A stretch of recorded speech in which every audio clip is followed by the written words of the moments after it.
Hi people, welcome back to the Blind Girl Experience. My name is Eve Kibare. If you're new to this series or channel, I lost my sight November 2020 and I'm here, blind. So it's been a journey. It's been a journey, and today I'm going to talk about death.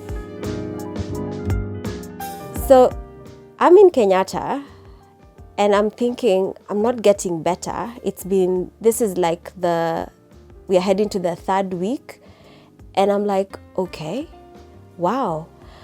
So recently was my uncle, it's called Uncle Steve. He passed on in 2016. He also passed on in Kenyatta. He had, I think, blood cancer. And then 2019, my niece called Lynn, she passed on in Kenyatta as well because of meningitis and tuberculosis. All these things are rushing onto me, and I feel like, oh my God, this could be me. I could be next, because most of the people I know who have gone to Kenyatta don't come out alive. And now I feel like I'm heading there. We're heading to the third week. I'm confused. I'm not getting any better. And now I've started having convulsions and falling whenever I take a number 2. This was now quite hilarious. It was really hilarious. And until I became a bit anxious whenever I feel the urge to go for number 2. I'm like, oh my God, you people, I'm about to lose my strength again. So you have to hold me. It sounds funny now, but then my mom and my friend Pauline were very scared at that point in time, because they thought I was too heavy and they were not sure if they were going to hold on to me if I fall. The scariest moment in Kenyatta is when the time gets to around 6 o'clock and your family is about to leave. My mom and Pauline are saying goodbye, and I feel the surge of tears coming to my eyes, and I don't want them to go. So I tell them, please check if you can I go to the loo one more time. They're like, okay, fine, we'll take you to the loo one more time, because I know once they leave, going to the loo will become a process. So they take me to the loo, they take me back, they bring me back. So my mom has tucked me in. I'm in bed, silence, and listening to my body and telling myself, do not feel like going for number 1. Do not feel like going for number 2. You have to stay still. And I'm sleeping on my right side, and I'm like, do not get tired. But I'm already starting to get tired. And I'm like, Eve, we have to stay. We have so many hours to kill. We cannot falter. We have to stay strong. So I'm thinking to myself, maybe this is it. Maybe today is it. Maybe, because I was so tired. I didn't even have enough energy to cry, because I felt like if I cry, I'll move my body, and therefore I might start convulsing. So I'm holding on tight to not just my breath, my trying not to go to the loo, trying not to feel hungry, thirsty, or anything, so that I do not have to move. And now I'm tired. I want to move to the center. And I'm trying to tell my body, left hand, you need to start moving, because we need to move. And I'm telling the left leg, we also need to move. Like people, we need to cooperate and move. And as I'm trying to tell my body that I need to move from right, because now my hand and my right side of the body is getting tired, and I need to move towards sleeping, looking up. And I feel like this is so hard. This is so hard. Why do I have to go through this? And then the thought of death came, and I'm like, okay, wow, this could be it. This could be my last night here. And as I'm moving slowly towards the center, I'm moving my body towards looking up. And then I stay there and I take a breath, and I'm like, I'm okay. I'm okay, I'm fine. If I die now, I'm okay, I'm fine. And I think I started planning my funeral, and I was like, if I die today, I hope they will not bury me, they will cremate me, because I do not want a fuss about where my body should be buried, and I do not want it to cost so much. I just want it to be done with.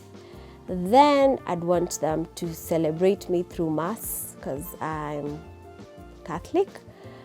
And that was the happy part, because I could see my cousin saying nice things about me, my cousin Chege. I saw my brother talking about me. I saw my nieces. I saw my mom. I saw my sister. And I saw some of my friends. And I was happy with what they had to say because, well, I imagined it in the best way possible. And those are the people who were constantly talking to me every day on voice messages. Are you okay? How are you feeling today? And I'd always make a joke on my voice messages because that's how I'd want them to remember me. I want them to remember me as bubbly, fun-loving, and cheerful. So as I'm planning this, I think it eases me into the pain that I'm going through in my head. I'm feeling like my head is on fire. My shoulder now is beginning to press on to more pain. And I'm now finally looking up. And my right hand begins to jerk. And I'm like, oh my God, not again. No, not now. Please stop.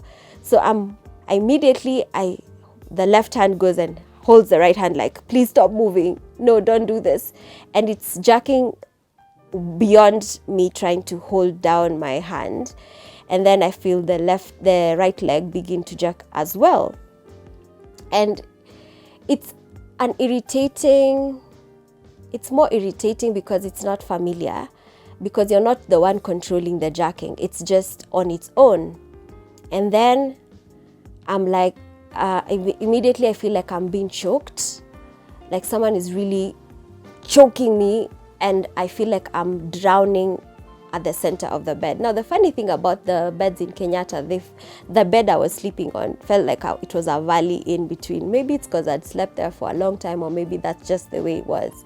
So I felt like when I'm being choked, I'm sinking into my bed and I can't breathe, and I feel like I'm drowning in my bed.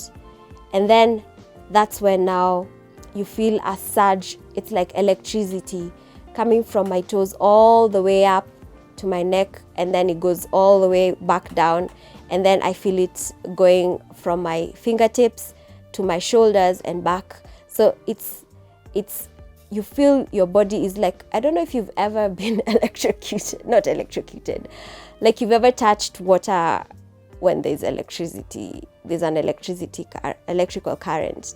So that feeling is continuous. And it went on for about, I think, 30 minutes. That was the first attack.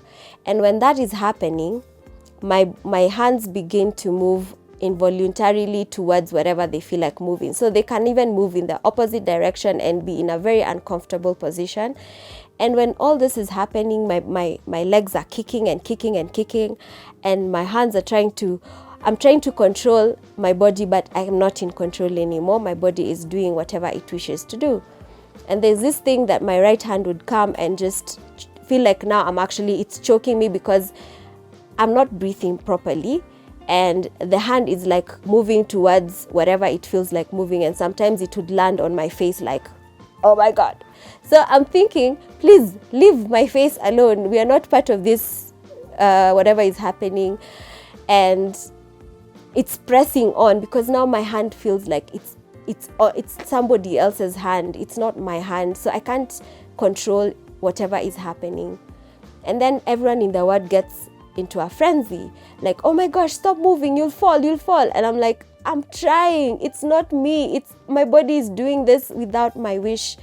And they're like, no, please stop. You're going to fall. And I'm like, please, it's not me. I'm trying. I'm really trying.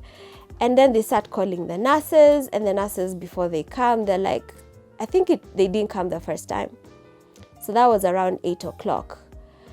And then I remember, oh my gosh, my IV. They didn't change my IV. So what am I going to do? How am I going to get them? How are they going to administer medicine into my body? So I'm here worrying about my IV. I'm here trying to not choke myself. I'm trying, my body is moving against each other. It's like, it's just out of control.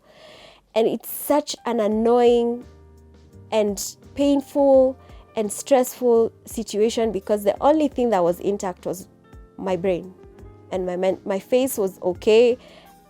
Let's say from my neck up, everything was okay. Nothing was touched. But all the way down from my neck to my toes, everything is just electrical currents going up, down, up, down. My hands are moving in different directions. My legs are just kicking everywhere, and I do not know what to do. And I start crying and wailing, and the 30 minutes ended, and then I stopped. And when they stop, it's like it goes away. It slowly moves. It's like it slowly your body starts getting back to normal, and you start regaining your nerves, and you can feel your hands again. But when that happens, I'm so tired. Like, I am so worn out. I can't do anything. I can't even speak. I've cried, and because I felt like I was being choked. I felt like all the food that I've eaten in the afternoon is now coming up.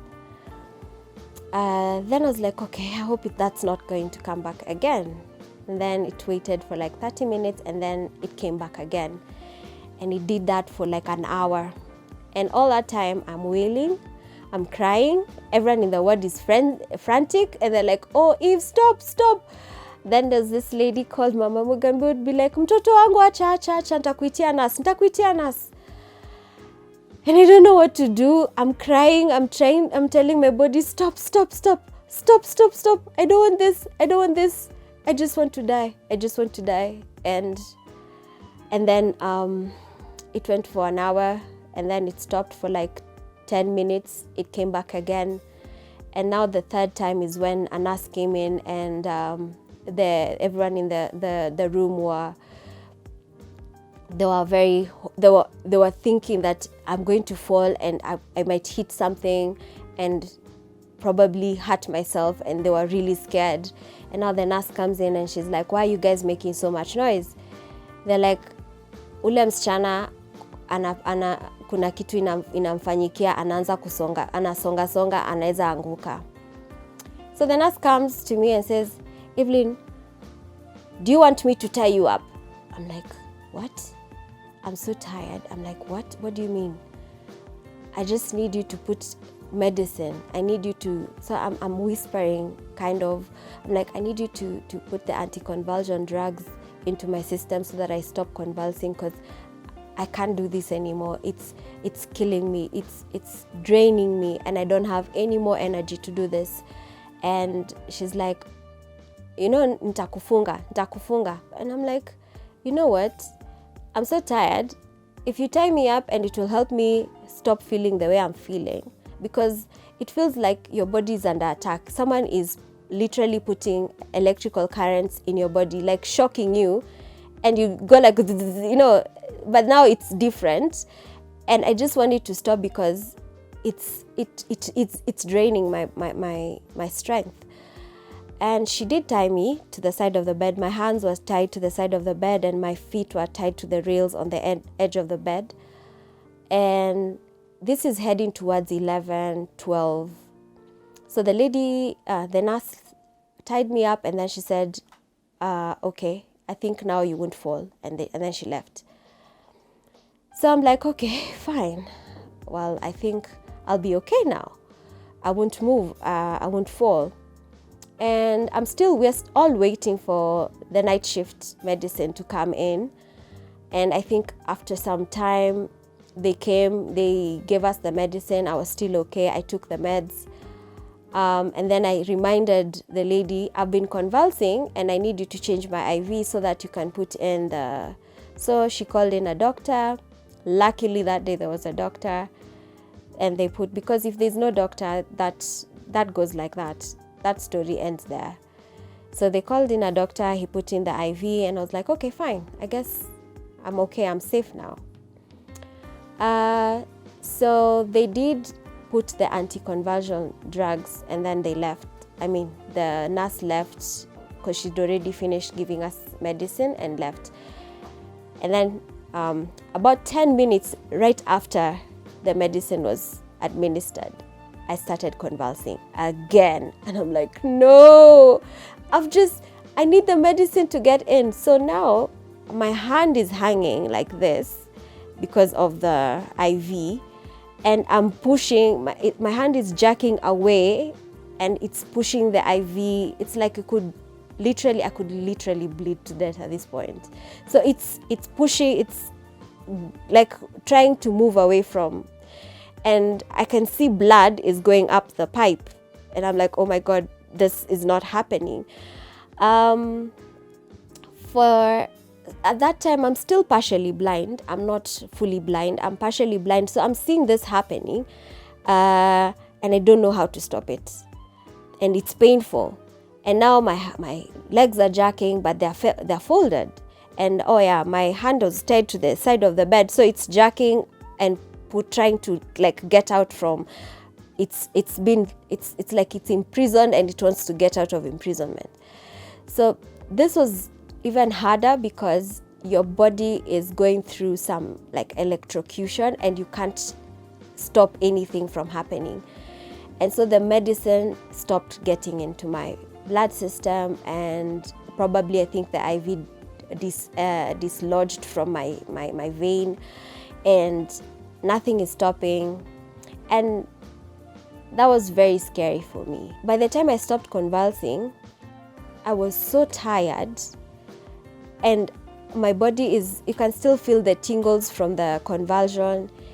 And then I now felt the surge. Now all the things that I had eaten just came up, and I just now moved my body to the right side and just puked. Now, at first I untied myself. I tried to untie myself from the bands that were tying me to the side. I think I called one of my ward mates to just untie me so that I can move. And then she untied me. She was like, oh, what about if you fall? I'm like, you know what? Right now I just need to move. I'm in pain. I'm in discomfort. I just need to move to my right side, because my right side was like my comfort side. And when I moved, all the food just came out and I puked on my bed. I'm like, oh my God, how am I going to sleep for the rest of the night? And those hours move so slowly at night, and you want them to end as fast as possible. And then when I check the time, I'm like, it's only 12. Gosh, when are we ever going to get to 6? So I think at that point, after I puked, I think I was so tired, I just slept. I think I slept for like 30 minutes. Then my brain was awake again. And I think I stayed for like 10 minutes. Then I began convulsing. So that night, I convulsed the whole night. At some point, I think I even peed on myself. So my beddings are full of pee. And in the process, when I stopped convulsing, I remember removing my t-shirt because it was now wet, and you're on the 8th floor. I was in 8D. It's on the 8th floor, and when it's getting towards morning, it becomes colder. It becomes cooler. So the liquid is making my top very wet, and I need to be warm. So I removed the t-shirt, and then I put a shawl of one of my shawls on the pillow, because the pillow was now wet because of puke, just to get off the cold feeling and become warm. Then I realized, oh my gosh, I've already peed on myself. So I'm trying to remove the beddings, the lower beddings, so that also I am warm. Then immediately I finished that process, I start convulsing again. And I'm like, God, I really need you to take me now. I'm okay with dying. I don't mind dying. I'm fine. I just need this to stop. I know people will cry, I know people will feel my loss, but this is not the kind of life I want to live, because I felt all that time when I was doing all those things were happening to me. I remembered Auntie Mary, I remembered Uncle Steve, I remembered Lynn, and I'm like, I'm okay with this. I know I've had family who've died before from this same hospital, and I'm okay being the fourth. It's fine. I'm ready. I just want this to stop because it is too painful, it is exhausting, and nobody knows what's wrong with me. And that whole experience changes the way you think about life, because life becomes so elusive. It's something that you cannot hold on to. It's not something you're in control over. And by morning, I convulsed till I think around 8. And I remember at 6, I had stopped and I asked one of the ward mates to call my mom. And the funny thing is that in this convulsion, my mental state was intact. I could talk, I could reason. So I remembered yelling at someone, anyone, just somebody call my mother and tell them to come. I need them to come now. And one of the ladies called Ali said, I'll call for you. Just give me the number. So at that point, also because I don't know where my phone is, because my body has been jerking the whole entire night. So I couldn't even see. At this point, it's like even the convulsions, my sight was partial. Everything was just hard, even moving, because I remember I was in one position for like 2 hours.